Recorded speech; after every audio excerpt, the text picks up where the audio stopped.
నడుచుకుందాం. దేవుడు మనల్ని దీవిస్తాడు. హల్లెలూయా.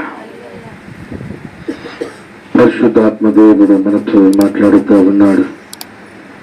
ఆయన మహిమ, ఆయన తేజస్సు మన మీదకి రావాలి అంటే ఆయనతో మనము నడుచుకోవాలి. ఎవరి మీదకి ఆయన తేజస్సు వస్తుంది, ఆయన ఒక వెలుగు ఎవరి మీద దిగుతుంది అనే అంశం మనము ఈ దినము ధ్యానం చేసుకోపోతూ ఉన్నాం. కీర్తనల గ్రంథము 67వ అధ్యాయము 2వ వచనం చదువుదాం.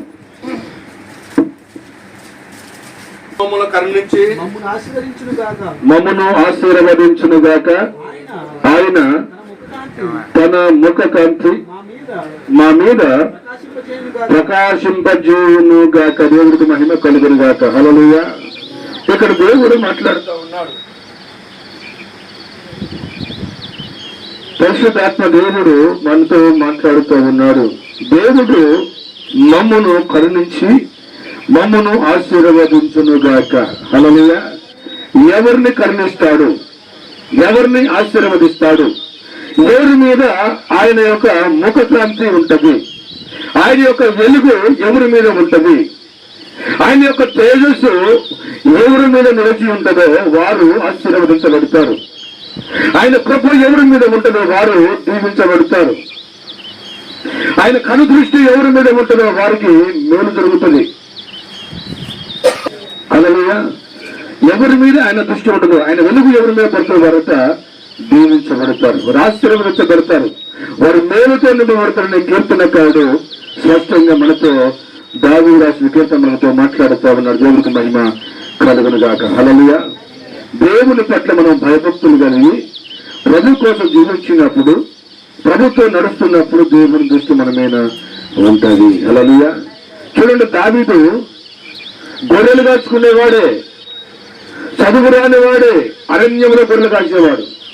అరణ్యంలో దేవుని కృపను బట్టి, దేవుని ఆత్మచేత నింపబడట ఆయన కీర్తనలు రాశాడు. హల్లెలూయా. ఆయన పాటలు పాడుతూ ఉన్నాడు, ఆత్మవశుడైతూ ఉన్నాడు, ఆత్మతో నింపబడుతూ ఉన్నాడు.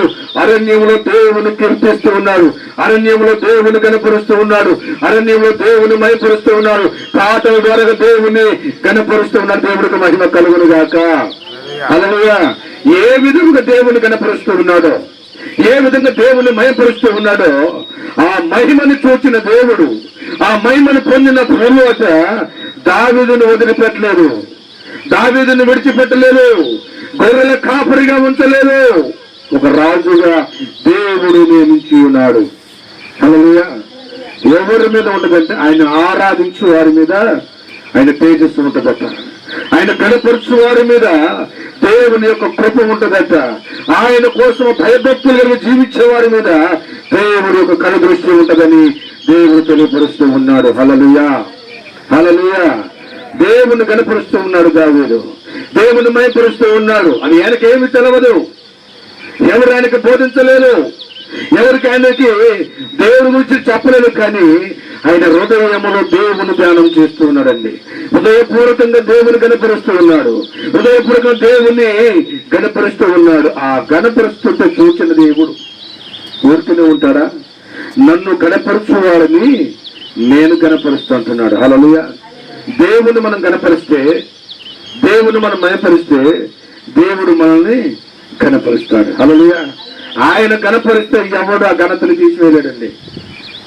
ఆయన కాక మహిమపరిస్తే ఆ మహిమ నుండి ఎవడు దొంగిలించలేవడు. దేవుడు మహిమ నిరంతరము మన మీద ఉంటది. హల్లెలూయా. దావీదుని అభిషేకించాడు, దావీదుని దీవించాడు, దావీదుని ఘనపరిచాడు, దావీదుని మహిమపరిచాడు. అందుకే ఆ మహిమని ఎవడు దొంగలించలేదు. సౌలురాజు ఎన్నో మార్లు దావీదును చంపాలని ప్లాన్ చేశాడు, కానీ దేవుడు కృప ద్వారాగా తప్పించుకొని పోతూనే ఉన్నాడు. హల్లెలూయా. హల్లెలూయా. తప్పించుకొని పోయి సౌలు మీద ఏమైనా ఈర్ష్య పెట్టుకున్నాడండి, చంపడానికి ప్రయత్నించాడు. ఆయన చేత కాకపోతే, ఆయన సైన్యము చేత కాకపోతే, ఓకనే కూర్చొని ఉంటే, ఫిలిష్తీయులు సవాలు చేస్తూ ఉంటే, ఇశ్రాయేలు జనాంగాన్ని దూషిస్తూ ఉంటే, దేవుడు నామమును అవమానపరుస్తూ ఉంటే నిలిచి ఉన్నారు, కానీ ఏమి చేయలేని స్థితిలో ఉన్నారు. రాజే, సైనికులే, అధికారులే, బలము కలిగిన వారే, శక్తి కలిగిన వారే కానీ ఒక్క గొలియాతుని చంపలేక, ఒక గొలియాతుని పడగొట్టలేక ఏం చేస్తున్నారో దాగి ఉన్నారట. హల్లెలూయా. ఫిలిష్తీయులను గొలియాతు ఏమంటారు? సవాలు చేస్తూ ఉన్నారు. మీలో ఎవరైనా సరే వచ్చి నన్ను పడగొట్టినట్లయితే, మీలో ఎవరైనా వచ్చి నన్ను చంపినట్లయితే మా వాళ్ళందరూ మీకు బానిసలుగా వస్తారు. ఒకవేళ మేము మిమ్మల్ని పడగొడితే, మిమ్మల్ని చంపితే, మా మీదకి యుద్ధం మీదకి యుద్ధం చేయడానికి వచ్చిన వాడిని మేము చంపితే మీరందరూ నాకు బానిసలుగా ఉండాలి అంటున్నాడు. హల్లెలూయా, హల్లెలూయా. మన దేవుడు సజీవుడండి, మన దేవుడు శక్తిమంతుడండి, మన దేవుడు బలవంతుడు, ఆయన యుద్ధ సూర్యుడు, ఆయన మించిన వాడు లోకముల ప్రపంచంలో ఎవడు లేడు అని లేఖనము తెలియపరుస్తుంది. దేవుడికి మహిమ కలుగును గాక.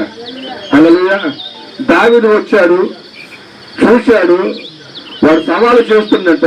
బాలుడైన దావీదు బాలుడే, ఆయన బలవంతుడు కాదు, శక్తిమంతుడు కాదు, ఒక వయసు కలిగిన వాడు కాదు, ఒక యుద్ధం నేర్చుకున్నవాడు కాదు, ఇక నైపుణ్యత కలిగిన వాడు కాదు. కానీ దేవుని పట్ల ఆయనకున్న విశ్వాసము, నమ్మకమును బట్టి ఆయన రక్తమట మరుగుతూ ఉన్నంత. ఎందుకు తెలుసా? సున్నతి లేని ఫిలిష్తీయుడట సర్వశక్తి కలిగిన దేవుని సంఘమును, దేవుని ప్రజలను వాడు దూషిస్తూ ఉంటే, అవమానిస్తూ ఉంటేనట రక్తం మరుగుతూ ఉందంట. బాలుడైన దావీదుకి రక్తము మరుగుతూ ఉందంట. హల్లెలూయా. మరుగుతున్నప్పుడు ఏమనిపిస్తుంది? మనలో చేత కాకపోయినా, బలము లేకపోయినా, ఆ ఉడుకు రక్తం ఉడుకులు పెడుతున్నప్పుడు అది బయటకు వస్తావా రాదా? వస్తారా రాదా? వచ్చి అంటాడు కదా, సున్నతి లేని ఫిలిష్తీయుడు ఎంత ఇశ్రాయేలు ప్రజల మీద వీడు ఎంత తోడంటున్నాడు. ఆ మాట విన్న ప్రజలు అంటారు రాజుగారికి చెప్పారు. హల్లెలూయా. రాజుతో చెప్తే రాజు ఏం చేశాడు? కత్తి, డాలు అన్ని పెడితే ఆయనకు అది వాడకలేదు. అది అంశం కాదు, కానీ ఎందుకో పరిశుద్ధాత్మ దేవుడు మాట్లాడుతూ ఉన్నాడు. హల్లెలూయా. చూడు, దావీదు ఎన్నిక లేని వాడే కానీ గొలియాతుని చంపాడు. బాలుడైన దావీదు కత్తితో చంపాడా? కన్నుతో చంపాడా? కర్రలతో కొట్టాడా? లేదు. దేవుడు కత్తిపడితో చేసేవాడా? చేసేవాడు తన ప్రేమతో చేసేవాడు. ఆయన మాటతో యుద్ధము చేయగలిగిన వాడు. హల్లెలూయా. ఆడ కత్తి పట్టలే, డాలు పట్టలే, కానీ ఒడిచెల పట్టుకున్నాడు. ఒడిచెల రాయితో గొలియాతుని చంపాడు. హల్లెలూయా. అంత దీవెనాశీర్వాదం ఉంటది. దేవుని సన్నిధిలో మనం ఉంటే, దేవుని ఆరాధిస్తే, దేవుని గణపరిస్తే, దేవుని మైపరిస్తే ఆ కృప మన మీద ఉంటది. హల్లెలూయా. ఏమిటా ఘనత, ఏమిటా మహిమ అంటే, ఆయన ఏమో చేయాలా కాదు, ఆయనకేదో తీసుకొచ్చి పెట్టాలని కాదు, ధనము ఇవ్వాలా, ధాన్యం ఇవ్వాలా, ఏటపోతులు కొయ్యాలా, పొట్టేళ్ళు కొయ్యాలా, పావురాలు కొయ్యాలి, ఎన్ని కాదు. కానీ దేవునికి మహిమకరంగా ఉండటం ఆయన కావలసినది. హల్లెలూయా. ఆయన అంటూ ఉన్నాడు, పైన ఆకాశం అనే కానీ భూమి అనే కానీ భూమి కింద నెల అనే కానీ దేని రూపం అంటే యేసుక్రీస్తు పుట్టమని కూడా పెట్టడానికి వీలు లేదండి. హల్లెలూయా. ఎందుకో తెలుసా? ఎందుకు చెప్పాలి? ఎందుకు పెట్టకు? ఆయన ఫోటో ఎందుకు పెట్టకూడదు? యేసు ప్రభు దేవుడు కదా, ఆయన ఫోటో ఎందుకు పెట్టకూడదు చెప్పండి. రైతు దేవుడికి మహిమ. ఆయనకు రూపం లేదు, ఆయన ఆత్మస్వరూపి అయి ఉన్నాడు. నన్ను ఆరాధించువాడు, నన్ను కనపరచువాడు ఆత్మతోను సత్యముతో ఆరాధించమని దేవుడు చెప్పి ఫోటో పెట్టుకుని ఆరాధించుతున్నాడు. విగ్రహారాధన, విగ్రహారాధన ఏమంటున్నాడు? విగ్రహారాధన చేయొద్దంటున్నాడు. నా ఫోటో కూడా పెట్టద్దు. ఎక్కడ చర్చలలో ఫోటో ఉండడం చూసారా? వాక్యమే ఉంటుందండి. వాక్యమైన దేవుడు, వాక్యమైన వాక్యాన్ని బట్టి మనం ముందుకు నడవాలి. వాక్యాన్ని బట్టే దేవుడిని ఆరాధించాలి, వాక్యాన్ని బట్టే దేవుడు కనపరుచాలి. హల్లెలూయా. శిలువ ఇచ్చాడు. ఎందుకు ఇచ్చాడు తెలుసా? శిలువలో ఆయన చేసిన త్యాగమును జ్ఞాపకం చేసుకో. నేను మీకోసము ఆ కలవరి శిలువలో మీ పాప భారమంతా కూడా ఆ శిలువలో మోయబడది, శిలువ మీద మోపబడది. ఆ శిలువలో మీ పాప భారాన్ని మోసాను. మీరు జ్ఞాపకం చేసుకోవాలంటే ఆ శిలువలో నేను పడ్డ ప్రయాసము, నేను పడ్డ త్యాగమును, నేను చేసిన త్యాగమును మీరు జ్ఞాపకము చేసుకోండి, కానీ శిలువ మెడ నేర్చుకోమని కాదు. హల్లెలూయా. శిలువ శ్రమ. హల్లెలూయా. శిలువను ఆశ్రయించిన వాడు, శిలువకు ఆరాధన చేసిన వాడు విగ్రహారాధికుడు. విగ్రహారాధన దేవుడికి హేయమైనది. హల్లెలూయా. విగ్రహారాధన చేసిన వాళ్ళు ఎందుకు పోతారు ఐగుప్తుకి? ఎందుకు బానిసలుగా? చెప్పిన మాట వినక విగ్రహారాన్ని ఆరాధన చేసి, ఇదిగో దేవుని ప్రజలారా, ఇద్దరు ప్రజలట ఈ లోక సంబంధులతో సంబంధం ఉండొద్దట, ఈ లోక సంబంధులతో వివాహం చేసుకోవద్దట, వారికి మీరు పిల్లలు ఇవ్వద్దు, వారి పిల్లలు మీరు చేసుకోవద్దు దేవుడు చెప్తే, వారికి ఆ మాట వినక వీరి పిల్లలు వారికిచ్చి వారి పిల్లలు విరిచొచ్చుకొని వారు చేస్తున్న క్రియలని నేర్చుకున్నట విగ్రహారాధన చేసి ఓడిపోయి 430 సంవత్సరాలు బానిసలుగా పెట్టారు ఐగుప్తులో. హల్లెలూయా. ఎందుకు పోయారు అనుకుంటున్నారు? విగ్రహారాధన చేసి. హల్లెలూయా. యేసు ప్రభు బొమ్మను పెట్టి నువ్వు ఆరాధన చేసినా నువ్వు విగ్రహారాధకుడు క్రైస్తవుడు కాదు, నువ్వు చెప్పుకోవటానికి క్రైస్తవుడే. హల్లెలూయా. హల్లెలూయా.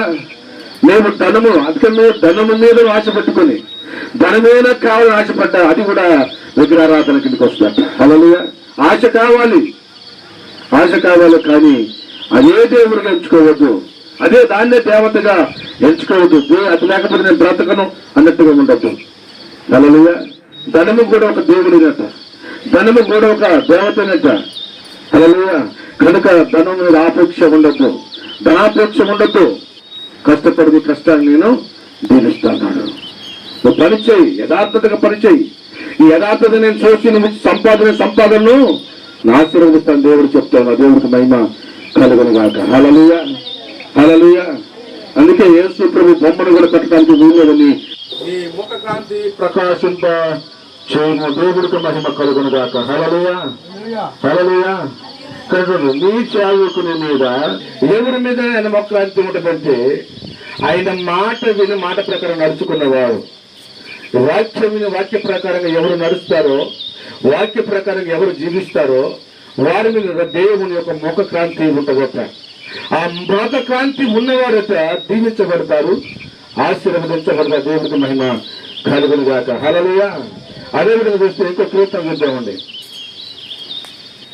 శూరుడా, నీ కత్తిములను కట్టుకొనుము, నీ తేజస్సును నీ ప్రభావమును ధరించుకొనుము, సత్యమును వినయముతో కూడిన నీతిని స్థాపించుటకు నీ ప్రభావమును ధరించుకొని వాహనము ఎక్కి బయలుదేరుము. దేవుడికి మహిమ కలుగును గాక. హల్లెలూయా.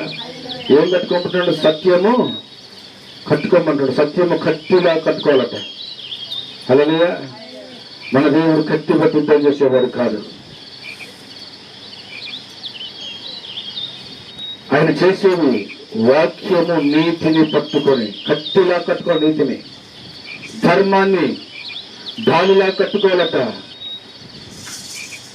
యథార్థతని మహిమరుపురాలు జరిగించుకోవాలంటున్నాడు. హల్లెలూయా. ఏంటి మహిమ, ఏంట నీతి అంటే ఆయన మాటని అనుసరించి నడవటమే నీతి. హల్లెలూయా. ఆయన మాట మీరి మనం పని చేస్తే ఏమైపోతామంటప్పుడు దేవునికి దూరం అయిపోతాం. ఆయన నీతి, ఆయన యథార్థత మన మీద ఉన్న దేవుడికి మహిమ కలుగును గాక. హల్లెలూయా. హల్లెలూయా. 34వ కీర్తన చూడండి. దీనుడు మొలపెట్టగా యెహోవా ఆలకించెను, అతని శ్రమలన్నిటిలో నుండి అతనిని రక్షించెను. యెహోవా యందు భయభక్తులు కలవారి చుట్టూ ఆయన దూత కావలి ఉండి వారిని రక్షించును. దేవుడికి మహిమ కలుగును గాక. హల్లెలూయా. ఎవరు రక్షిస్తారట? ఎవరి యందు? దేవుని యందు భయభక్తులు అంటే ఏంటి చెప్పాలి. దేవుని యందు భయభక్తులు అంటే ఆయన మాటకు భయపడటమే భయము. ఆయన మాట మీరి ఎగస్ట్రా చేయాలంటే భయపడాలి, అప్పుడు భయము. భక్తి అంటే ఏంటి? యథార్థతగాన్ని ఘనపరచాలి, మహిమపరగాక. హల్లెలూయా. అదే ఆది కాండము కుమారుడైన ఇస్సాకు అతన్ని పుట్టినప్పుడు 14 వచ్చింటున్నాను. కాబట్టి తెల్లవారినప్పుడు అబ్రహాము లేచి ఆహారమును నీళ్ళ తెట్టును తీసుకొని ఆ పిల్లవాడితో కూడా ఆఖరునకు అప్పగించి ఆమె భుజము మీద వాటిని పెట్టి ఆమెను పంపివేశను. ఆమె వెళ్లి జెరుషలేము అరణ్యములో అటు ఇటు తిరిగొచ్చి ఉండెను. తిట్టిలోని నీళ్లు అయిపోయిన తర్వాత ఆమె ఒక పొద కింద ఆ చిన్నవాడిని పడవేసి, ఈ పిల్లవాడిని చాలు నేను చూడలేను అనుకుని ఇంటివేత దూరము వెళ్ళి అతని ఎదురుగా కూర్చుండెను. ఆమె ఎదురుగా కూర్చుండి ఎలుగెత్తి ఏడ్చున్నారు. దేవుడికి మహిమ కలుగును గాక. హల్లెలూయా. ఇక్కడట ఎందుకు ఆమెను బయటికి పంపించాల్సి వచ్చింది? ఎవరిని? ఆగర్ని. ఆగర్ని పంపించాల్సి వచ్చింది. సారా చెప్పిందని ఆగర్ని బయటికి పంపించాల్సి వచ్చింది. ఆగర్ ఎవరు అంటే అబ్రహాముకి సారాయే ఇచ్చింది. హల్లెలూయా. నేను ముసలిదాన్ని అయిపోయాను, నా బలం ఉడికిపోయింది, దేవుడు నాకు వాగ్దానం చేశాడు ప్రేమిస్తాని, నాకు పిల్లలు పుట్టట్లేదు, ఈమె ద్వారా నా పని మనిషిని ఆగరు ద్వారా నేను నాకు దేవుడు సంతానం ఇస్తాడని పని మనిషిని ఆగరిని అబ్రహాముకి ఇచ్చింది. అబ్రహాముకి ఇచ్చినప్పుడు దేవుడు ఆమె గర్భాన్ని తెరిచాడు. హల్లెలూయా. గర్భాన్ని తెరిచిన తర్వాత ఒక కుమారుడు దేవుడు ఇస్తే ఆయనకి ఇస్మాయిలుని పేరు పెట్టింది. ఇస్మాయిల్ పేరు పెట్టిన తర్వాత ఇతడు దేవుడు నాకు ఇచ్చిన కుమారుడు చెప్పట ఇస్సాకుని ఎలా చూస్తుందంటే, ఇస్మాయిల్ని ఎలా చూస్తుందంటే ప్రేమగా చూస్తూ తన కొడుకులాగా. ఆగర్ దాకా పంపించట్లేగా.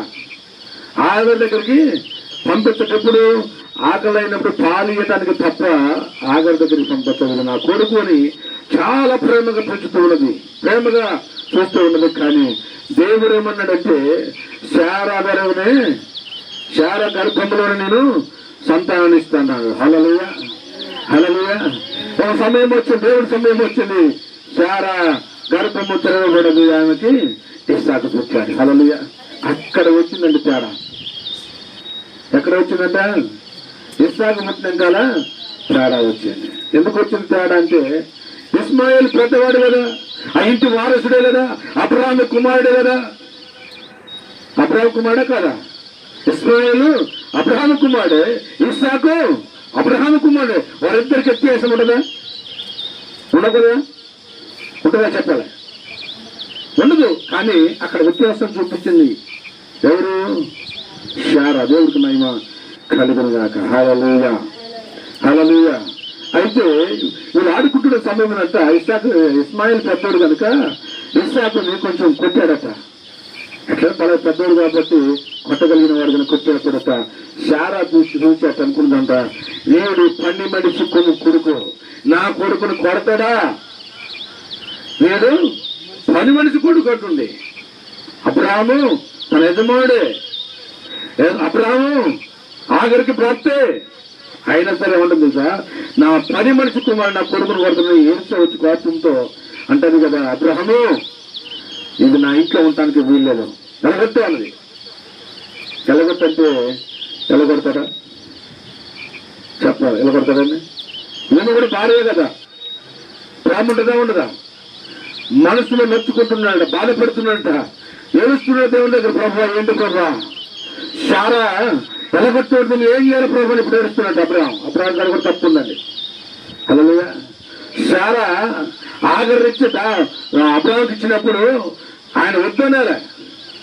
ఎందుకు? దేవుడు వాగ్దానం చేస్తే దేవుడు ఇస్తానన్నాడు, ఆయన ఖచ్చితంగా ఇస్తాడని చెప్పి ఆ శారతో అనాలి కానీ అనకుండా శారా అయ్యేగా నేను ఏం చేసినట్ట పక్కనే చేర్చుకున్నాడు. అప్పుడు రాలే, ఇప్పుడు బయటికి పంపించమని బాధ కలుగుతున్నది. వేదన కలుగుతున్నది. అయ్యో బయటికి పంపించాల్సి వస్తుంది కదా, ఇది నా కుమారుడు కదా, వెళ్ళకూడదు పరిస్థితి అని చెప్పి బాధపడుతూ దేవుడు కలుగుతుంది. దేవుని దగ్గర మనపెద్ద ప్రభు నేనేం చేయాలి ప్రభు అంటే, దేవుడు అని తెలుసా, ఆనాడు నువ్వు మాట్లాడలేదు కదా, ఇప్పుడు శారా ఏం చెప్తుంది అదే చేయమన్నాడు. బయటకు వెళ్ళగొట్టమన్నాడు, పంపించేయమన్నాడు. పంపించేయమంటే ఆగుదముగా శారాన్ని ఆగరు బయటకు పంపించడం మొదలు పెట్టాడు. అరణ్యం తీసుకెళ్ళాడు. అలా వదిలిపెట్టేసి అబ్రహాం గారు వచ్చాడు. అరణ్యంలో మరి ఏమి లేదు, ఇల్లు లేదు, వాకిల్ లేదు, ఏమి ఎడారి. ఆ ఎడారిలో ఉన్నారు. ఆ నీళ్ళ తుప్పు తీసుకొని నీళ్ళ తుప్పు అయిపోయింది, తీసుకున్న ఆహారము అయిపోయినది. వాడు ఏడుస్తూ ఉన్నాడు. 2,000 సమయంలో ఆఖరికి ఏడుస్తూ ఉన్నాడు.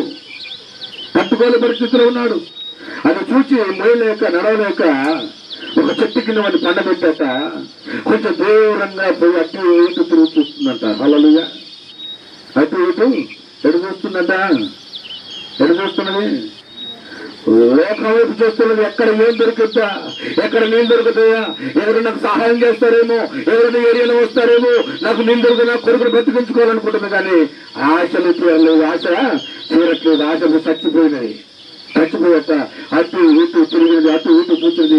పోయి ఒక చెట్టు కింద కూర్చొని ఏం చేస్తుందట, ఏడుస్తూ ఉన్నది. వెలుగెత్తి ఏడుస్తూ ఉన్నది. అప్పటికో దేవుడు గుర్తు రావట్లేదు. హల్లెలూయా. భయంకరమైన బాధలో ఉన్నాడు. శ్రమలో ఉన్నవాడు బాధపడుతుంటే ఏమంటారు తెలుసా, అరే ఎందుకు నాయన ఎలా పడుతుంది, ప్రశాంతంగా కూర్చొని ఏదో ఒకటి ఆలోచించడానికి జవాబు దొరుకుతుంది. హల్లెలూయా. ఏడిస్తే వేదన పడితే మందర పడితే దొరకదు. కానీ కూర్చొని ప్రశాంతంగా కూర్చొని అసలు నీకు ఎందుకు వచ్చింది, దీన్ని ఎలాగ తప్పించుకోవాలని ఆలోచిస్తే దానికి మార్గం దొరుకుతుంది. కానీ ఏడిచి చూస్తే ఏమీ ప్రయోజనం లేదు. హల్లెలూయా. ఇక్కడ ఆఖరు కూడా అదే పని చేస్తూ ఉన్నది. అటు ఇటు తిరుగుతున్నది. కానీ ఏమి ప్రయోజనము రావట్లేదు. వచ్చింది చెట్టు కింద కూర్చుంది. ఈ నా కొడుకు చచ్చిపోతున్నాడు, నా కనుక చచ్చిపోయి చూడలేని పోవని చెప్పి ఏడుస్తూ ఉన్నది. కానీ దేవుని వైపు తిరగట్లేదండి. హల్లెలూయా. ఎందుకు తెలుసా, మృతతుల్యమైన శారాకి గర్భాన్ని ధరించాడు. ఆ గర్భానికి శక్తినిచ్చాడు, అందుకు బలాన్ని ఇచ్చాడు. గర్భం అంట ఉడికిపోయిందంట. ఉడికిపోయిందేమో తెలుసు ఆఖరికి. అంత గొప్ప కార్యము చేసిన దేవుడు నా పట్ల కార్యం చేస్తున్న దేవుని వైపు చూడట్లేదు. కానీ లోకం వైపు చూస్తుంది, లోక మనుషుల వైపు చూస్తుంది, ఎక్కడ ఏం దొరికితే చూస్తుంది. కానీ దేవుని వైపు మనట్లేదండి. హల్లెలూయా. అప్పుడు కూడా చెట్టు కింద కూర్చొని దేవుని వైపు చూడట్లేదు. కానీ ప్రభా నా ఆధారం ఏంటో అనట్లేదు. కానీ ఎలుగెత్తి ఏడుస్తుంది, నా కొడుకు చచ్చిపోతాడే, వాడు నిన్ను కనులతో చూడలేను చచ్చిపోతుంటే అని ఏడుస్తూ ఉన్నదట. కానీ ఈ పిల్లవాడు చెట్టు కింద మరణ పడకల్లో ఉండి ఏడుస్తూ ఉన్న ఆ ఏడుపును దేవుడు విన్నాడట. హల్లెలూయా. హల్లెలూయా. ఎవరు ఏడుస్తున్నాడట, కింద చూద్దాం. దేవుడికి మహిమ కలుగుగాక. హల్లెలూయా. ఆ చిన్నవాడి మరణు వినను. అప్పుడు దేవుని దూత ఆకాశము నుండి ఆగరిని పిలిచి దేవుడికి మహిమ కలుగుగాక. హల్లెలూయా. ఎప్పుడట చిన్నవాడి మొర విన్నాడట. ఆగరు ఏం చెప్తుంది, దేవునికి మొర పెట్టట్లే, లోకం వైపు చూస్తుంది.